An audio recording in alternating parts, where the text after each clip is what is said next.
Hello friends, class 12 के next lecture और next chapter में आपका स्वागत है। हम लोगों ने फर्स्ट लेक्चर अपना कंप्लीट कर लिया है और फर्स्ट चैप्टर भी कंप्लीट कर लिया है। तो फर्स्ट चैप्टर में हम लोगों ने जीवों में जनन पढ़ा था, यानी कि रिप्रोडक्शन इन ऑर्गेनिज्म, वो भी कंप्लीट हो गया हमारे 2 लेक्चर में।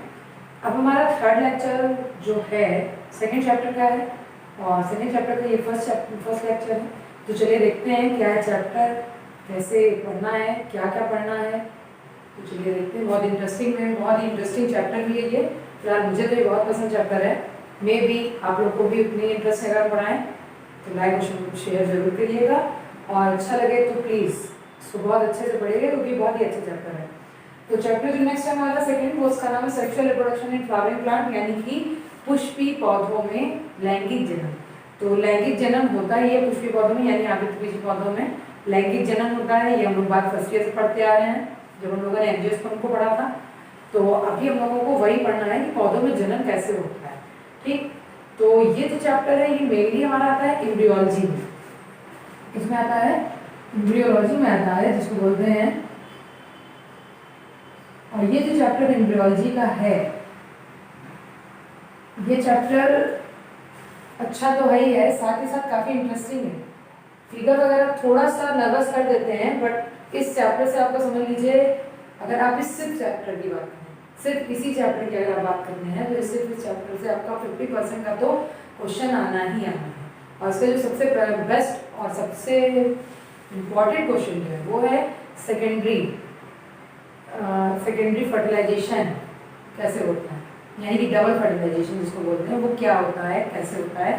सबसे इम्पॉर्टेंट क्वेश्चन इसका यही है। प्लस अगर आ जाता है तो मेगास्पोरोजेनेसिस, माइक्रोस्पोरोजेनेसिस भी आती है इसमें। तो चलिए देखते हैं। अभी ये सब तो बहुत आगे की बात है, अभी फिलहाल अभी लोगों ने स्टार्ट किया चैप्टर। तो पहले देखते हैं। एम्ब्रियोलॉजी का ये फर्स्ट चैप्टर है और एम्ब्रियोलॉजी के जो फादर हैं वो है पी महेश्वरी। थोड़ा थोड़ा एक्स्ट्रा भी बता देते हैं इसलिए क्योंकि में भी कभी कभी होता क्या है कि ये सब चीज़ें जो होती हैं ये हमारे एग्जामिनर सर जो आते हैं हम लोगों से क्वेश्चन करने तो वो पूछ लेते हैं। तो इसलिए हमने आपको ये बता दिया। पी महेश्वरी सर जो हैं उन्होंने एम्ब्रियोलॉजी का, उनको फादर कहा जाता है। उनकी एक बुक है an introduction of an angiosperm, N introduction of the embryology of the angiosperm. तो ये है उनकी एक बुक। तो इस बुक में उन्होंने पूरी एम्ब्रियोलॉजी लिखी है और एम्ब्रियोलॉजी जो है इनकी वो काफ़ी इंटरेस्टिंग है। An introduction of an embryology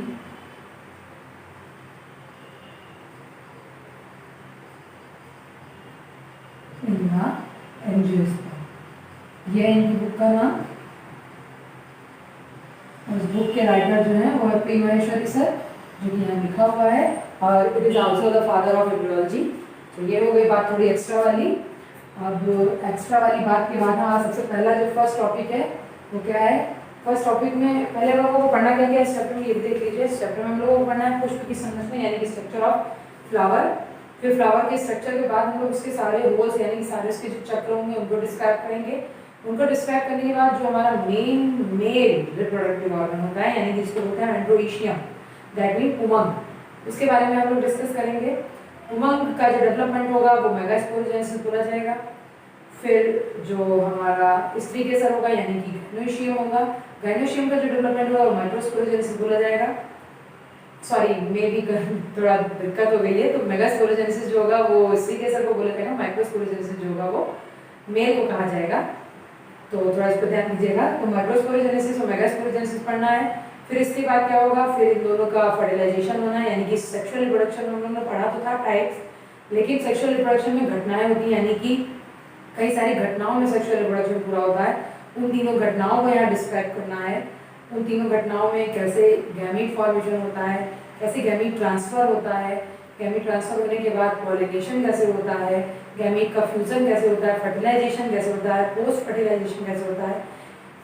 बहुत सारी चीज़ें हो गई, बहुत सारी चीज़ें पढ़नी है। फिलहाल अभी सबसे पहला चैप्टर, सबसे पहला जो टॉपिक है उसको डिस्क्राइब करते हैं। तो चलिए देखते हैं क्या है। सबसे पहला टॉपिक स्ट्रक्चर ऑफ फ्लावर का। ये हमारे पास से आप लोगों ने देख लिया होगा, नोट कर लिया होगा, इसको हम बेस कर दे रहे हैं। अब हम लोगों को पढ़ना है स्ट्रक्चर ऑफ फ्लावर। मे भी आप लोगों को structure of flower first year की बुक में बनाया था हमने फर्स्ट ईयर में, तो आपने देखा होगा।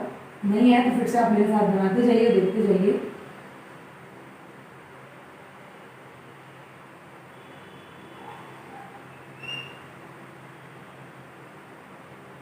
इस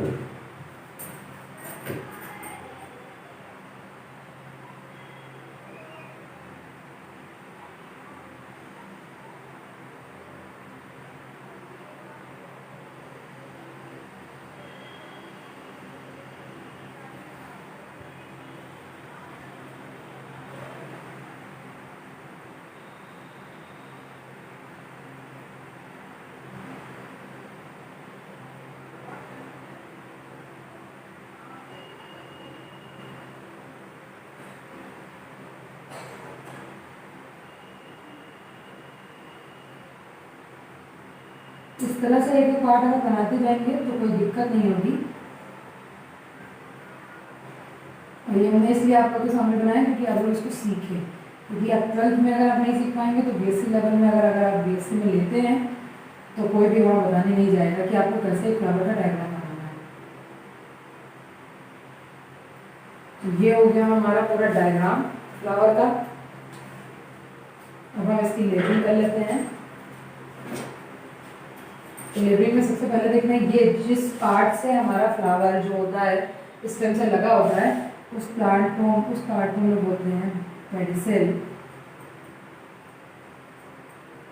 ये चीज जो होती है जो डिस्क लाइक स्ट्रक्चर आप देखने को मिल रहा है इसको बोलते हैं थैलेमस,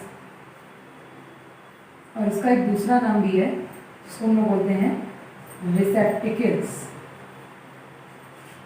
ठीक, ये दोनों जो हैं आप लोग फ्लावर्स के नीचे देखे होंगे कि ग्रीन कलर में पाई जाती है जिसको हम लोग सेपल्स बोलते हैं। ये दोनों ही है सेपल्स। ये जो पत्तियां या पंखुड़ी आप लोग बोलते हैं इसको पेटल्स बोलते हैं नॉर्मल वर्जन में, ये पेटल्स ही हैं। ये हमारा है स्टिग्मा, ये है स्टाइल, और ये है हमारी ओवरी। और ये तीनों पार्ट मिल करके गाइनोइशियम बनाते हैं, यानी कि स्त्री जैसा बनाते हैं। ये जो देख रहे हैं आप चार, ये है एंथर। ये जो जगह यहाँ पर जिस जगह से ये जुड़े हुए हैं ये जगह, ये है कनेक्टिव। ये जो पार्ट है जैसा आपको लग रहा है जिससे लगे हुए हैं ये है फिलामेंट। और ये तीनों मिल करके बनाते हैं एक स्टेमेन। यानी कि अगर इन सब की बात करें तो ये सब एंड्रोइशियम, लेकिन अगर सिर्फ एक की बात करेंगे इसकी तो ये है हमारा स्टेमेन। ठीक, तो ये सब हो गए हमारे पार्ट्स, सारे होल्स हो गए। अब इनका नाम देख लेते हैं। तो 4 होल्स होते हैं फ्लावर में, कैलिक्स, कोरोला,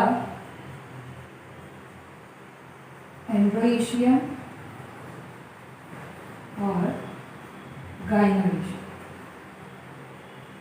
ठीक, कैलिक्स हो गया, करोला हो गया, एंड्रोइशियम हो गया, गाइनोइशियम हो गया। कैलिक्स किसको कहते हैं? मैंने तो कैलिक्स का नाम ही कहीं नहीं लिखा। करोला किसे कहते हैं? इसका नाम ही नहीं लिखा। गाइनोइशियम का सिर्फ एक नाम लिखा है, एंड्रोइशियम को बता ही दिया।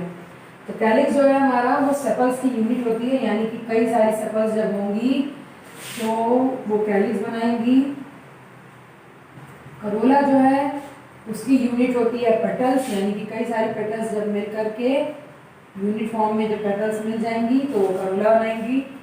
एंड्रोइशियम जो होते हैं वो यूनिट होती है, यानी कि एंड्रोइशियम की जो यूनिट होती है वो स्टेमेन होती है। और कई सारे स्टेमेन्स अगर जब मिल जाएंगे, यानी कि 1 2 3 4 स्टेमेन बने हुए हैं तो स्टेमेन्स मिल जाएंगे तो एंड्रोइशियम हो जाएगा। और गाइनोइशियम जो होती है उसकी कोई यूनिट नहीं होती है, इसका कई सारे नाम होते हैं। गाइनोइशियम का नाम कार्पेल भी होता है और पिस्टिल भी। ठीक, तो ये हो गए हमारे 4 होल्स फ्लावर के, यानी कि 4 चक्र जिसको बोलते हैं। अभी 4 चक्र जो है हमारे फ्लावर के, इसमें 2 चक्र जो है वो एसेसरी होल होते हैं। एसेसरी का मतलब होता है सहायक। 2 एसेसरी होल्स होते हैं और 2 जो होते हैं वो रिप्रोडक्टिव होल्स होते हैं।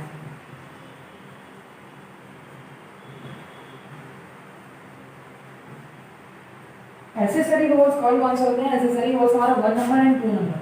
दैट मीन कैलिक्स और करोला जो है वो हमारा एसेसरी होल है, यानी कि ये सिर्फ क्या करता है? ये सहायता करता है, सहायक अंग होते हैं। रिप्रोडक्टिव होल्स जो होते हैं वो होता है हमारा एंड्रोइशियम और गाइनोइशियम, यानी कि यही रिप्रोडक्शन में हेल्प करता है।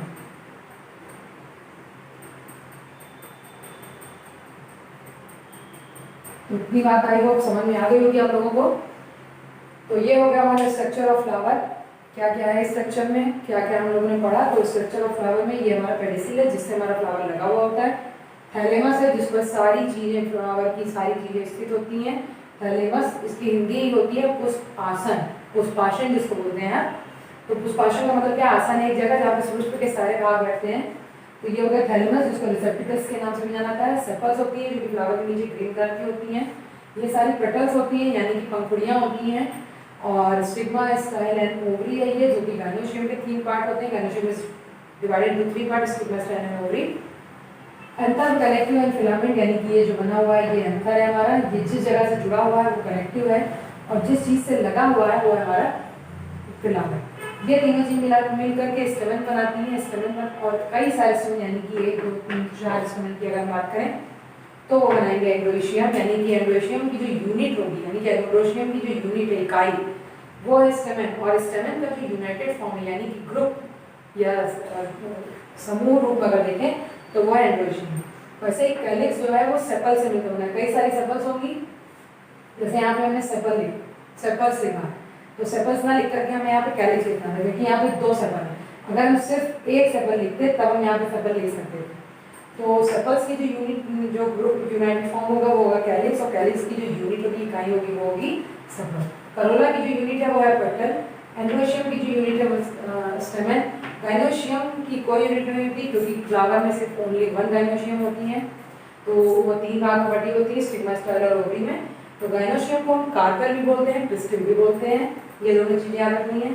फिर बात करनी है कि फ्लावर में कौन से 2 होल्स मेन होते हैं। तो फ्लावर में 4 होल्स होते हैं। 4 होल्स में 2 होल्स जो होते हैं वो एसेसरी होल होते हैं, यानी कि सहायक चक्र होते हैं, और 2 होल्स जो होते हैं वो रिप्रोडक्टिव होल्स होते हैं, यानी कि रिप्रोडक्टिव होल होते हैं, यानी कि इसकी हिंदी होती है जनन अंग होते हैं। तो जनन अंग जो होगा वो हमारा एंड्रोइशियम और गाइनोशियम होगा, और जो एसेसरी होल होगा वो हमारा कैलिक्स और करोला। तो इतनी बात में भी आपको समझ में आ गई होगी। अब हम आगे देखने जा रहे हैं पुमंग, यानी कि एंड्रोइशियम का स्ट्रक्चर। तो चलिए देखते हैं कैसा है स्ट्रक्चर। तो चलिए देखते हैं पुमंग को, यानी कि एंड्रोइशियम को। और अभी हम लोगों ने थोड़ी देर पहले ही पढ़ा कि पुमंग जो है उसकी यूनिट जो होती है वो स्टेमेन होती है। स्टेमेन को माइक्रोस्पोरोफिल भी कहते हैं, जिसकी हिंदी होती है लघु बीजाणुपर्ण। लघु बीजाणुपर्ण भी बोलते हैं स्टेमेन को। और एंड्रोइशियम का चलिए हम फिगर बना लेते हैं हम लोग।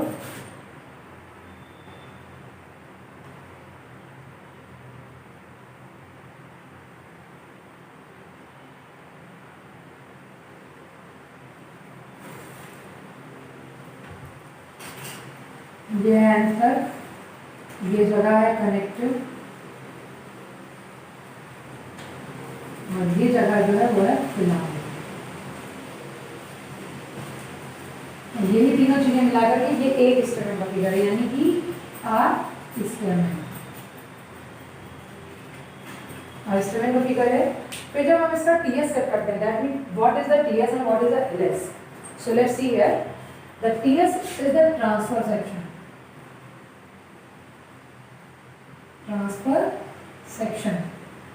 and LS is the longitudinal section.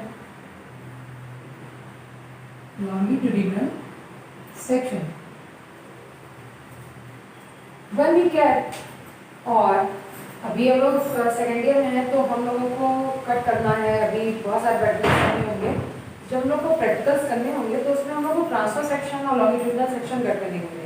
तो ट्रांसफर सेक्शन क्या होता है? ट्रांसफर सेक्शन जैसे कि मान लीजिए किसी भी चीज़ की अभी आपको स्टेम दी गई, मोनोकॉट की, डाइकॉट की, तो जैसे ये स्टेम दी गई है आपको, तो क्या करना है हमें इसको, अगर हम इसको लंबाई में काटते हैं, इस तरह से खड़ा अगर हम काट रहे हैं तो ये हमारा लॉन्गिट्यूडिनल सेक्शन है, लंबाई में है।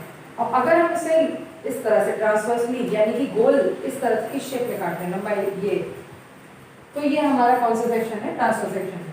तो ट्रांसफर सेक्शन कुछ इस तरह से होगा, लॉन्गिट्यूडिनल सेक्शन इस तरह से कट होगा। तो जब हम लोग स्टेमेन का ट्रांसफर सेक्शन कट करते हैं, यानी कि गोलीय आवर्धन जब हम स्ट्रक्चर करते हैं, तो उसको जब हम कट करेंगे तो ये कुछ इस तरह से लग जाएगा। ये हमारा फिलामेंट लगा ही रहेगा, और इससे हमारा एंथर भी लगा रहेगा, लेकिन ये कुछ इस तरह से हो जाएगा, ये कुछ इस तरह से, ठीक।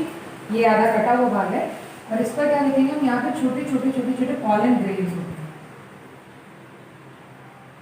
इसके अंदर पॉलन ग्रेन्स होते हैं, जिसको हम लोग बोलते हैं पराग कण।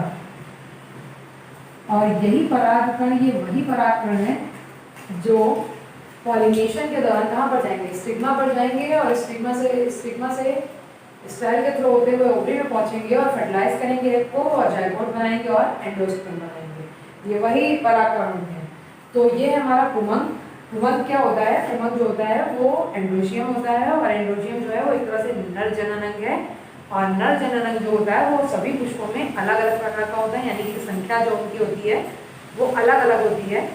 और पुमंग को की जो इकाई है वो हम लोग जानते हैं कि स्टेमेन होती है, और इस स्टेमेन को हम लोग माइक्रोस्पोरोफिल भी बोलते हैं। तो माइक्रोस्पोरोफिल जो होता है उसको भी हम बोलते हैं, और माइक्रोस्पोरोफिल जो है हमारा वो अर्धसूत्री विभाजन यानी कि माइटोसिस जब करेगा, यानी कि 1 से 2 भाग में जब बटेगा तो पॉलन ग्रेन्स बनाएगा, और पॉलन ग्रेन्स आप लोग देख रहे हैं हमने डिनोट कर दिया है, पॉलन ग्रेन्स को माइक्रोस्पोर भी कहते हैं। फिर माइक्रोस्पोर क्या करेगा, माइक्रोस्पोरेंजियम बनाएगा, और माइक्रोस्पोरेंजियम के अंदर रहता है, और माइक्रोस्पोरेंजियम से क्या होगा, पॉलन ग्रेन्स निकलेंगे, और पॉलन ग्रेन्स निकल करके क्या करेंगे, माइक्रोस्पोरोजेनेसिस करेंगे। तो ये हमने आज पढ़ा स्ट्रक्चर